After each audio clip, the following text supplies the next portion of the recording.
Qu'est-ce que tu peux nous dire sur comment est la confiance de l'équipe?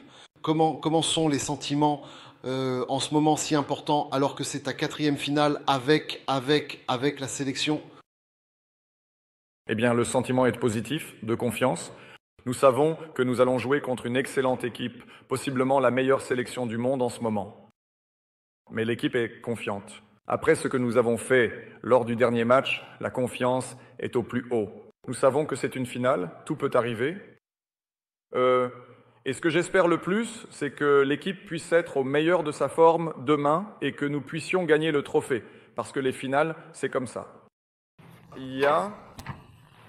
Mais je pense que l'équipe est assez sereine en ce moment et est confiante que les choses vont bien se passer.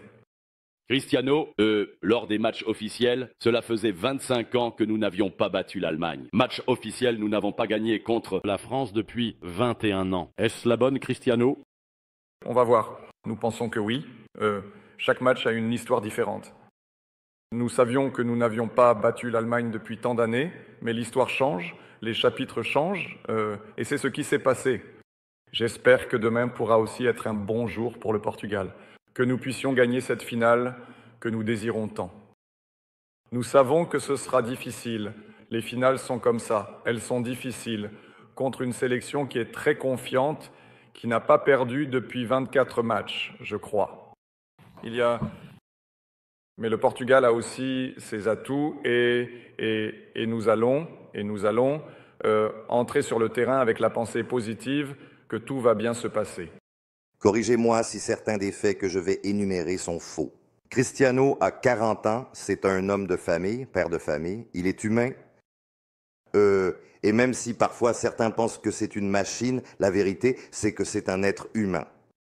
Et c'est pour ça que je demandais, il n'a pas des matins où il se dit « Aujourd'hui, je n'ai vraiment pas envie ».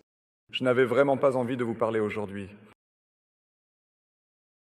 Je plaisante. Ça arrive pas seulement à moi, mais à tout le monde, à toutes les personnes, aux êtres humains. Il y a des bons jours, il y a des mauvais jours, il y a des jours où tu n'as pas trop envie de parler. Aujourd'hui, ce n'est pas le cas, d'ailleurs. Mais c'est normal, ça fait partie de la vie. Mais j'essaie toujours, quand je me réveille un jour où je suis de moins bonne humeur, j'essaye de trouver des mécanismes pour remonter le moral. Et c'est ce que je fais toujours dans ma vie, pas seulement dans le football, mais aussi en dehors du football. Comme tu l'as dit, et tu as raison, père de famille, avec mes enfants aussi, c'est un défi, mais c'est un défi beau et intéressant, et dans lequel, moi, j'aime beaucoup. En Espagne, on entend dire qu'ils présentent en partie ce défi de la finale comme une confrontation générationnelle entre Cristiano et Lamine Yamal.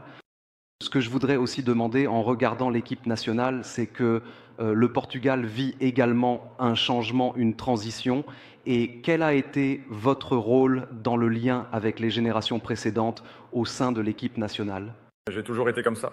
Chaque fois que j'ai joué au football, quand on disputait un grand match ou une finale, c'était toujours Cristiano contre un tel, contre un autre. 20 et quelques années ont passé et c'est toujours la même chose. Ça ne m'empêche plus de dormir, c'est devenu quelque chose de normal. Je suis complètement habitué maintenant. Ce sont des générations complètement différentes. Une génération qui commence, une génération qui se termine, dans mon cas. Il devrait faire, je ne sais pas, Lamine contre Vitinha, qui sont à peu près, bon, ils ne sont pas de la même génération, mais c'est plus proche. Mais ce n'est pas un problème. Si on veut le faire avec Cristiano, j'assume et j'encaisse. Il n'y a pas de problème. Parce que pour moi, ça n'a aucune importance. Quand on parle du duel Cristiano contre un tel, parce que ce n'est pas comme ça. En réalité, ce n'est pas comme ça. C'est une équipe contre une autre équipe, et ce sera toujours ainsi. Mais je comprends. Les médias font en sorte qu'il y ait plus de tension dans le match, mais c'est beau et normal. Donc, ce que je souhaite le plus, c'est que le Portugal soit à un bon niveau, en espérant que tout se passe bien et que nous puissions faire un grand match et gagner. Et je le répète, contre une sélection très très forte, et possiblement la meilleure équipe du monde en ce moment,